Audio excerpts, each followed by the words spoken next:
Hey everybody, it's Dazzlin and Pineapple from Full Throttle Law, and we're here at Boulder Choppers with owner-operator and performance builder Kenny Piefer. And Kenny is going to talk a little bit about what to look for when you are going to buy a motorcycle at auction. Mecum Vintage Motorcycle Auction will be coming here to Las Vegas again on January the 29th through February the 1st, and we really look forward to being there. Kenny, thank you for joining us today. We really appreciate it. And we are going to be looking at your newest addition to your vintage motorcycles. Will you just tell us a little bit about this beautiful blue bike here? This is a 1965 panhead. They call it the first and the last because it was the last of the panhead, the first of the electric start. Okay. This thing is probably 94% original. So if I was to go to an auction and look at a bike, I would look for OEM nuts and bolts. Without starting it, I would have to look at all kinds of things. I would look at the wiring, see if it was OEM from period correct. I would look at the hubs. People could buy those Star hubs from anywhere, but that's all original. So you'd have to know, and the best thing I would do is bring a book if I wasn't familiar with looking at these kind of bikes, and I would start looking at what they used, what was on it, so you could have a better understanding. So if we looked at this back fender and we looked at the tail light, you could see that that's all original. This paint is not original, so that's why I call this bike probably 96, 94 out of 100. You're never really gonna get 100. Because of the tires are not original. But you could tell on everything on here is period correct. These mirrors, you'll feel the mirrors, they'll say Harley-Davidson on them. A lot of people have copied that stuff. And if a real antique guy came, they could tell that this is all original. They could tell what isn't original. So the best thing to do is bring someone that they know what they're doing.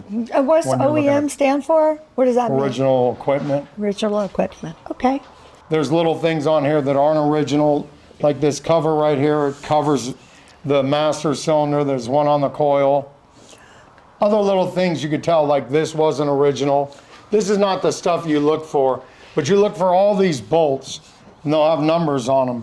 And you look at all these right here, all these bolts and all this stuff, you'll see that it's original. And when you look at the wiring, you'll see the cloth. They copied that stuff too, but this stuff is original. So I know one of the motorcycles that I bought previously, I didn't know to look in the gas tank. And so it was an expensive lesson because the first thing I had to do before they could even start it was to refinish the inside of the gas tank. So I guess just opening it up and maybe just shining a flashlight down into it or something. And you can look in this one. Oh yeah, it looks great. It's super clean. Yeah, it looks great. It's so clean because I only use racing fuel in this thing because everything else has ethanol. And so the second I would open up a cap on a gas tank and look in on a vintage bike and I go, and the tank's rusty and it looks ugly, I would stay away from the thing because these things didn't run. They needed full lead to run. And so people would change the heads and put different guides in there to run unleaded gas. But these things, if you remember, there was no unleaded gas back then. So that's why I run full leaded gas and race fuel in here. And if I leave a little bit in there, it evaporates really fast. And then I don't have to redo the carb every time I want to start my bike. I got it. This is where the gas turns on. There's a reserve and on this, you pull this up. This is like a petcock, an older one. So if you look over here, you'll see the lines going from it to the carb. The shifter, I mean, can you touch those at those auctions? I would kind of be messing with stuff, look at the mouse trap. I mean, it'd be really hard to look in, you can't look inside. It'd be like me telling you that you had cancer, but I didn't know where it was. Right. You know, so just looking at the overall motorcycle and making sure the stuff is original if you're going to buy a bike when they're saying it's original. Right. You know what I mean? Obviously checking the VIN number that's on the motor, seeing if it's all period correct. And they have books that could show you this and teach you this. Yeah. So you won't, get something that you're not really happy with. And you can get the buyer's guide.